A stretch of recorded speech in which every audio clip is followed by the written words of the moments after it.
कतरा कतरा लहू जिस्म से बहता रहा, फिर भी देशभक्त के नशे में आकर हर दर्द सहता रहा। और 2 पल की सांस बची थी जिस्म में, उसमें भी भारत माँ की जय जयकार करता रहा। मेरे सभी प्यारे साथियों, आज का दिन हर भारतीय के लिए गौरव का दिन है। 15 अगस्त स्वतंत्रता दिवस या इंडिपेंडेंस डे, चाहे जिस नाम से पुकार लो, लेकिन वो नाम पुकारते हुए आपको भारत के उन शूरवीरों को जरूर याद रखना चाहिए जिनकी वजह से आज हम आज़ादी का जश्न मना रहे हैं। सबसे पहले मैं सभी भारतवासियों को स्वतंत्रता दिवस की हार्दिक शुभकामनाएं देता हूं। आज पूरा भारत देश की आज़ादी के सालगिरह के जश्न में डूबा हुआ है। इस वर्ष भारत सरकार विकसित भारत थीम के तहत स्वतंत्रता दिवस मना रही है। इस थीम के तहत भारत सरकार 2047 तक देश को एक विकसित राष्ट्र बनाने की दिशा में फोकस कर रही है। मेरे साथियों, 15 अगस्त का शुभ दिन भारत के राजनीतिक इतिहास में भी सबसे ज्यादा अहमियत रखता है। 15 अगस्त का ही वह दिन है जब देश को अंग्रेजों की 200 सालों की गुलामी की बेड़ियों से मुक्ति मिली थी।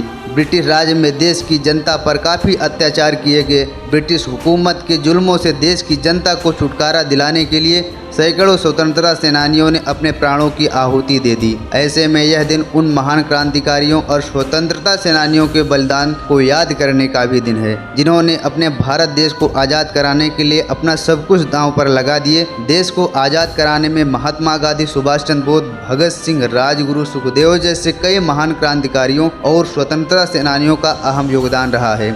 यह दिन इन सभी क्रांतिकारियों और स्वतंत्रता सेनानियों को नमन और श्रद्धांजलि देने का दिन है। मेरे दोस्त, 15 अगस्त हर साल आता है और हमारे दिलो दिमाग में हम स्वतंत्र हैं और स्वतंत्र रहेंगे का भाव जागृत कर चला जाता है। वर्ष में राष्ट्र ने क्या किया, क्या खोया और क्या पाया का हिसाब बताया जाता है। भारत माता और भारत की स्वतंत्र सत्ता के लिए कर्तव्य का भाव जगा जाता है। मेरे प्यारे साथियों, आज़ादी का मतलब यह नहीं है कि आप खुलकर कुछ भी करना चाहते हैं, बल्कि यह आज़ादी बोलने, सीखने, महसूस करने और जीवन बिताने का नाम है। हमें किसी को भी यह बताने की शक्ति और साहस देता है कि आप गलत काम कर रहे हैं। हमें ऐसे कार्य करने का वादा करना चाहिए जो हमें एक अच्छा देशभक्त और अच्छा नागरिक बना सके। हमें पेड़ लगाना चाहिए, अपने देश को स्वच्छ और सुरक्षित रखना चाहिए। हमें अपने देश को दुनिया का सबसे अच्छा रहने योग्य क्षेत्र बनाना चाहिए। स्वतंत्रता दिवस हमें फिर से याद दिलाता है कि हमें अपनी आत्मनिर्भरता, समानता और स्वतंत्रता बनाए रखने के लिए निरंतर प्रयासरत रहना चाहिए कि कोई भी व्यक्ति भूखा न हो, हर व्यक्ति शिक्षित और स्वस्थ हो। आइए हम एक राष्ट्र के रूप में हमारे सामने आने वाली सभी चुनौतियों को स्वीकार करें। असमानता, अन्याय से लेकर भ्रष्टाचार और विभाजन तक एकजुट होकर हर वो लड़ाई लड़ें जो हमारे आज़ादी के लिए खतरा है। वो आज़ादी जिसके लिए आज भी लाखों जवान अपनी जान की बाजी लगाकर सरहद पर तैनात हैं। आइए हम राष्ट्र ध्वज को नमन करें,